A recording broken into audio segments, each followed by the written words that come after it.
leaving the hollow in the live oak for the night's hunt.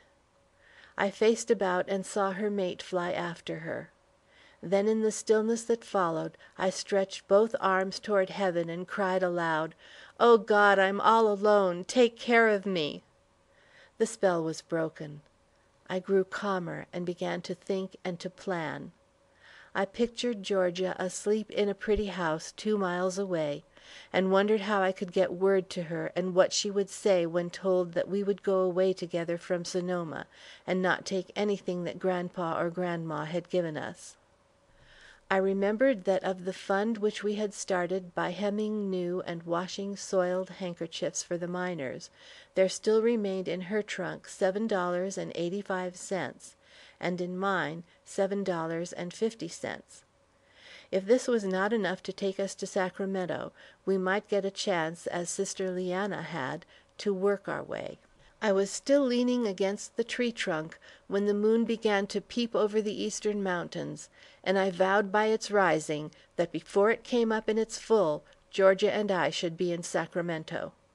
I heard Grandma's call from the door, which she opened and quickly closed, and I knew by experience that I should find a lighted candle on the table, and that no one would be in the room to say good night. I slept little, but when I arose in the morning I was no longer trouble-tossed. I knew what I would say to Grandma if she would give me the chance. Grandpa, who had come home very late, did not know what had happened, and he and I breakfasted with the men, and Grandma and the Steins came after we left the room. No one offered to help me that morning. Still, I got through my duties before Grandma called me to her. She seemed more hurt than angry, and began by saying, "On account of thy bad conduct, Mrs. Stein is going to shorten her stay. She's going to leave on Tuesday, and wants me to go with her. She says that she has kept back the worst things that thou hast told about me, but will tell them to me on the road." Trembling with indignation, I exclaimed, "Oh, Grandma, thou hast always told us that it is wrong to speak of the faults of a guest in the house. But what dost thou think of one who hath done what Mrs. Stein hath done? I did say some of the things she told thee, but I did not say them in that way. I didn't give them that meaning. I didn't utter one unkind word against thee or Grandpa. I have not been false to thee. To prove it, I promised to stay and take care of everything while thou goest and hearest what more she hath to tell. But after the homecoming I leave. Nothing that thou canst say will make me change my mind. I am thankful for the home I have had, but will not be a burden to thee longer. I came to thee poor, and I will go away poor." The Brunner conveyance was at the door on Tuesday morning when Grandma and her guest came out to begin their journey.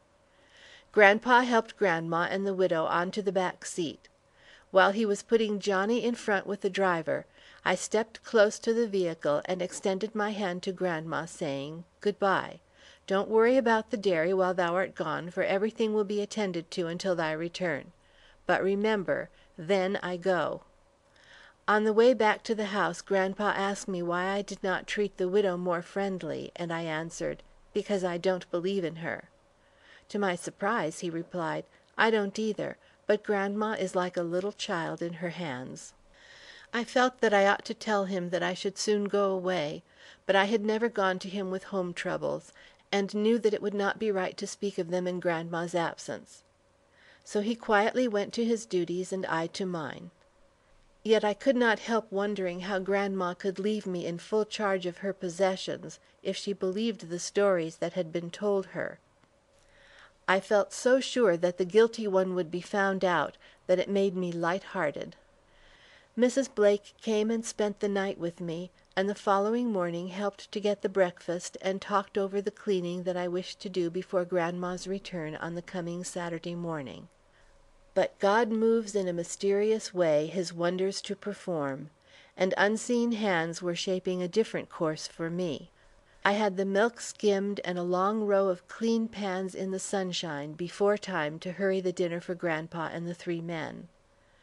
I was tired, for I had carried most of the milk to the pig troughs after having finished work which Grandma and I had always done together, so I sat down under the tree to rest and meditate. My thoughts followed the travelers with many questions, and the wish that I might hear what Mrs. Stein had to say. I might have overstayed my time if the flock of goats had not come up and smelled my hands, nibbled at the hem of my apron, and tried to chew the cape of my sunbonnet. I sprang up, and with a shout and clap of my hands scattered them, and entered the log kitchen, reclosing the lower section of the divided door to keep them from following me within. I prepared the dinner, and if it lacked the flavor of Grandma's cooking, those who ate it did not tell me. Grandpa lingered a moment to bestow a meed of praise on my work, then went off to the back corral to slaughter a beef for the shop. I began clearing the table, and was turning from it with a vegetable dish in each hand, when I caught sight of a shadow of a tall silk hat in the open space above the closed half-door. Then the hat and its wearer appeared. Leaning over the ledge of the door, he gazed at me standing there as if I were nailed to the floor. I was speechless with amazement, and it seemed a long while before he remarked lightly, "You don't seem to know me." "Yes, you are Mr. Wilder, my brother-in-law," I stammered. "Where is Elitha?" He informed me that she and their little daughter were at the hotel in town, where they had arrived about noon, and that she wanted Georgia and me to be prompt in coming to her at 4 o'clock. I told him that we could not do so, because Georgia was at Mrs. Bergwald's, Grandma on a journey beyond Bodega, and I at home in charge of the work. In surprise he listened, then asked, "But aren't you at all anxious to see your sister and little niece?" Most earnestly I replied that I was. Nevertheless, as Grandma was away, I could not leave the place until after the day's work was done. Then I enumerated what was before me. He agreed that there was quite enough to keep me busy, yet insisted that I ought to keep the appointment for 4 o'clock. After his departure, I rushed out to Grandpa, told him who had come and gone, and what had passed between us. He too regretted the situation, but promised that I should spend the evening at the hotel. I fairly flew about my work that afternoon, and my brain was as active as my hands and feet. I was certain that brother and sister had come for us, and the absorbing query was, how did they happen to arrive at this particular time? I also feared that there was more trouble before me, and remembered my promise to Grandma with twinges of regret. At 4:30 I was feeding the hens in the yard, and, looking up, saw a strange carriage approaching. Instantly I guessed who was in it, and was at the gate before it stopped. Elitha greeted me kindly, but not cordially. She asked why I had not come as requested, and then said, "Go bring the silver thimble Francis left here, and the coral necklace I gave you." In my nervous haste I could not find the thimble, but carried out the necklace.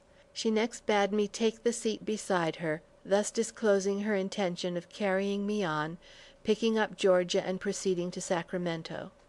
She was annoyed by my answer and disappointed in what she termed my lack of pride. Calling my attention to my peculiar style of dress and surroundings, to my stooped shoulders and callous hands, she bade me think twice before I refused the comfortable home she had to offer. When assured that I would gladly go on Saturday, but was unwilling to leave in Grandma's absence, she did not urge further, simply inquired the way to Georgia, and left me. I was nursing my disappointment and watching the disappearing carriage, when Mr. Nip, the brewer, with his load of empty kegs, drew up, and asked what I was thinking about so hard. It was a relief to see his jolly, good-natured face, and I told him briefly that our people were in town and wished to take us home with them. He got down from his wagon to say confidentially, "Thou must not leave Grandpa and Grandma, because the old man is always kind to thee, and though she may sometimes wag a sharp tongue, she means well. Be patient, by and by thou wilt have a nice property, the country will have more people for hire, and thou wilt not have so hard to work." When I told him that I did not want the property, and that there were other things I did care for, he continued persuasively, "Women need not so much learning from books. grandma would not know how to scold so grandly if she remembered not so many fine words from Wilhelm Tell and the other books that she knoweth by heart." And he climbed